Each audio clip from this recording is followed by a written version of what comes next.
और तालाब नहीं है, हम सनातन का प्रवाह हैं। और ये ऋतंभरा नहीं बोल रही, ये सनातन बोल रहा है और सनातन ही सुन रहा है। और सनातन ने सदैव कहा है, विश्व का कल्याण हो, प्राणियों में सद्भावना हो, धर्म की जय हो, अधर्म का नाश हो। ये सनातन की घोषणा है। इसलिए जब सनातनी होगा तो नन्ही सी चींटी की जान की भी कीमत होगी।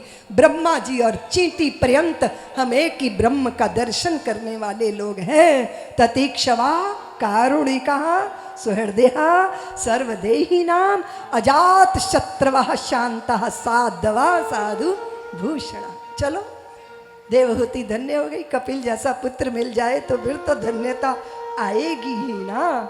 और बहुत अद्भुत प्रसंग आगे चलकर सती का आया। देखो, अगर आप बड़े बड़े कार्य करो और आपको लगे मैं करता हूं, तो आपको अहंकार आ ही जाएगा। काजल की कोठरी में कैसे सियानो जात, एक लीक काजल की लगे हैं, फिर लगे तो कुछ कवच पहन लो, कुछ कवच पहन लो। और देखो, अहंकारी आदमी का लक्षण है, देख लो जरा दक्ष जी, उनको प्रजापतियों का अध्यक्ष बना दिया था, है ना देवियों। ये कथा तो आपको पता है ना, कितनी बार सुनी है ये कथा, सुनिए ये कथा। सभी उठकर मान सम्मान कर रहे हैं, पर खाली ब्रह्मा जी नहीं उठे, विष्णु जी नहीं उठे और शंकर जी नहीं उठे। अब ब्रह्मा विष्णु जी का नहीं उठकर अभिवादन करना तो स्वीकार हो गया, पर ये शंकर क्यों नहीं उठे? तो मेरा दामाद, ये तो मेरा जामाता है, ये तो मेरा जमाई है, और ये ऐसे कैसे बैठे? आपको इतने लोग प्रणाम कर रहे हैं, उनकी तरफ नजर नहीं है। जो नहीं प्रणाम कर रहा उसी की तरफ, अहंकारी आदमी का लक्षण है। उसको नमस्ते मिल रही है, अभिवादन मिल रहे हैं, अभिवंदन मिल रहे हैं, पर जहां से नहीं आ रही ना नमस्ते, दृष्टि वही है, दृष्टि वही है। अब वो कहते हैं कि देखो तो देखो, सभ्य लोगों में असभ्य लोगों को बैठने का अधिकार क्यों दिया गया? अब सब सोचने लगे कि इस सभ्यों की सभा में असभ्य कौन है? सब दाएं बाएं देखने लगे। तो दक्ष कहते, दाएं बाएं क्यों देख रहे हो? यही तो बैठा है मेरा जमाई, यही तो है सभ्य। ये भूत प्रेतों में रहता है, शमशान में रहता है। अरे ये दुर्गुणों से भरा हुआ है, देखो तो इसकी आंखें, देखी जरा इसकी आंखें। तो किसी ने कहा, क्यों बकवास कर रहे हो, तुमने अपनी पुत्री दी है? अरे बोले, हाँ यही तो पछता रहा हूं कि मैंने मृग नयनी अपनी पुत्री इस मरकट आंखों वाले को क्यों दे दी। हजारों गालियां दी हैं जी उसने, हजारों। और अपने स्वामी का अपमान भला कैसे भक्त सहन करते? शिवगणों को गुस्सा आ गया। बोले, दक्ष बड़ा अहंकारी है, तुम ही कोई बड़े अध्यक्ष बने हो, और ये तुम्हारा यज्ञ, ये तुम्हारी जय जयकार, ये तुम्हारी प्रतिष्ठा अक्षुण्णी रहने वाली। अरे जैसे वो बोले तो दक्ष के चेले खड़े हो गए। अरे ए शिव के गणों, पखंडी हो तुम, पखंडी हो तुम, अडंबरी हो, तुम्हें शाप है हमारा। और फिर वो गणों ने शाप दे दिया।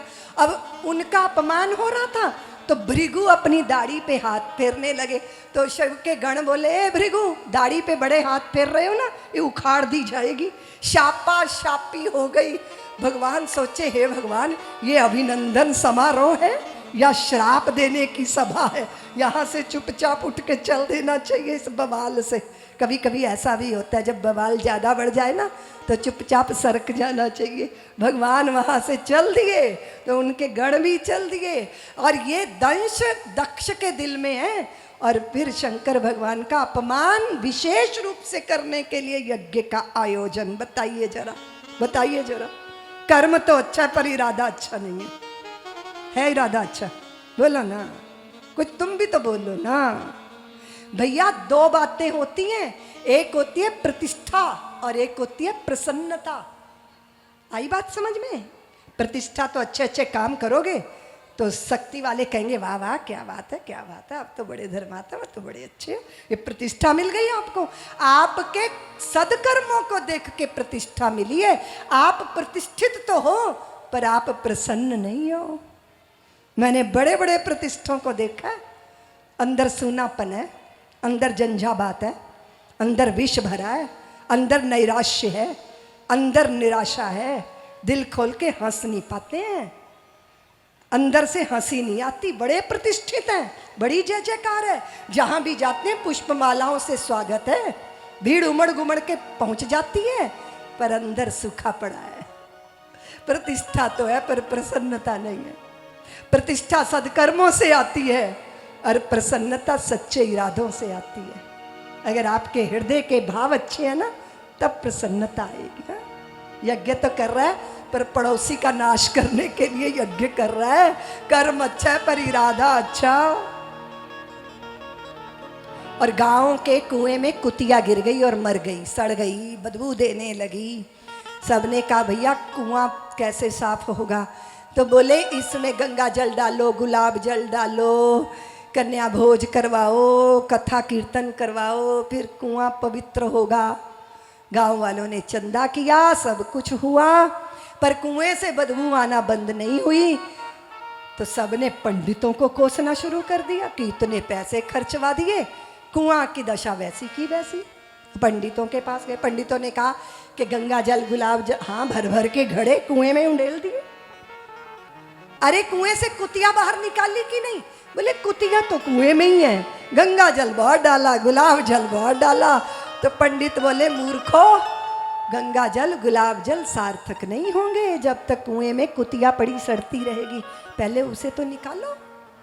तो हृदय के कुएं में अहंकार का कुत्ता सड़ रहा है, 1000 गंगा जल और गुलाब जल उंडेलो, कुछ होने वाला नहीं है। न जाने कितने व्रत उपवास, कुछ होने वाला नहीं है।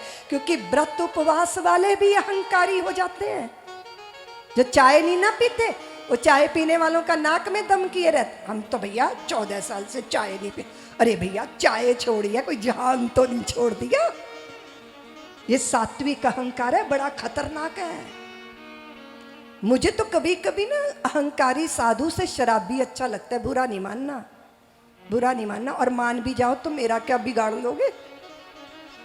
जिस आदमी के जीवन में छोटी मोटी कोई दूषण होता है ना, उसमें विनम्रता होती है कि हाय हाय मुझ में ये दुर्गुण है, मुझे ये निकालना है। जो सद्गुण अपना भंडार बना बैठा है ना, उसे अपने सद्गुणों का सात्विक अहंकार होता है। और सात्विक अहंकार बहुत खतरनाक होता है, उसका टूटना बहुत मुश्किल होता है। आपको अटपटी लग रही है ये बात? नहीं, अटपटी नहीं है, ये बहुत सीधी सीधी बात है। संग्रह करने वाला तो अहंकारी होता ही है, त्यागने वाला और ज्यादा अहंकारी हो जाता है। और ये सात्विक अभिमान अगर हमारे पास है तो हमारा सुकृत सुफल नहीं हो सकता। और यही कथा है, दक्ष वाली कथा यही कथा है। और आप जानते हो सती ने योग अग्नि से अपने शरीर का जो है वो कि शिवद्रोही की पुत्री नहीं कहलाना। और जब लौट के कहूंगी ना, आऊंगी शिव के पास और वो कहेंगे दक्ष पुत्री, तो मेरे चित्त में पीड़ा होगी, मुझे इस शरीर को ही नहीं रखना। और वही पार्वती बनकर आई थी और उन्होंने भगवान ने उनका वर्ण कर लिया था। बहुत प्यारी बोध कथा है ये। जब हम आराध्यों की आराधना करते हैं ना, तो उनका स्वभाव हम में आना चाहिए। वे नीलकंठ है ना, वो नीलकंठ है, वो जहर पीना जानते हैं, वो जहर पीकर शमन करना भी जानते। वैसे तो कणकण क्या, वैसे तो कंकड़ क्या, कणकण प्रलयंकर होता है, किंतु प्रलय को भी जो लय कर ले वो शंकर होता है। जो अमृत की तरह गरल पी सके, शिवत्व वही है। और हर स्थिति में स्थित हो जो समझो, सत्य वही है। इसलिए जिंदगी के अनुभवों के जहर को वाणी से नहीं बोलना चाहिए, हृदय में भी नहीं रखना चाहिए। वाणी से बोलेंगे बाहर विषैला हो जाएगा, हृदय में रखेंगे तो हार्ट अटैक आ जाएगा। कंठ में रख के सुखाने की कला आनी चाहिए, क्योंकि जो है वो मिथ्या है। आज से 10 साल पहले की घटना अभी सपनवत लगती होगी, लेकिन उस समय उसका कितना महत्व था कि उसके लिए पागल हो गए, उन्माद हो गया। और कभी कभी वाणी के बाण चित्त में ऐसे चुभ जाते हैं, और वो वाणी के बाण जो होते हैं उनका घाव नहीं मिटता, शरीर का घाव मिट जाता है। और एक नन्हा बालक अपनी बीमाता की वाणी के बाण से घायल हो गया था। देखो, जब दुनिया दंश देती है ना, दुख देती है, अपमान होता है, तो या तो व्यक्ति आत्मज्ञ बन जाएगा या आत्महत्यारा बन जाएगा। दो बातें। जब आपको ठोकर लगेगी ना, दुनिया आपको ठुकराएगी, अपमान करेगी, तो कमजोर आदमी आत्महत्या कर लेगा, और विज्ञ व्यक्ति, ज्ञानी व्यक्ति आत्मा को जानने की साधना में लग जाएगा। और एक बात याद रखना शक्ति वालों, जो आपको आघात देते हैं वो आपको धन्य करते हैं, क्योंकि वो आपकी आंखें खोलते हैं। अगर पत्थर रास्ते में पड़ा है और आपको ठोकर लगी है, तो उस पत्थर को धन्यवाद देना, क्योंकि आप तो बेहोशी में जा रहे थे, उस पत्थर ने आपको जगा दिया, आपको होश में ला दिया। इसलिए ठोकर भी परमात्मा का प्रसाद। और जिस दिन ये दृष्टि आएगी कि आघात भी मुझे धन्य करेगा, मेरी अपनी परीक्षा होगी कि मैं कितने जहर के घूंट पी सकता हूँ, मुझ में कितनी तितिक्षा है। सब्सक्राइब करें साध्वी ऋतंभरा जी के YouTube चैनल को, और हमारी वीडियोस को सबसे पहले देखने के लिए बेल आइकन को दबाना ना भूलें।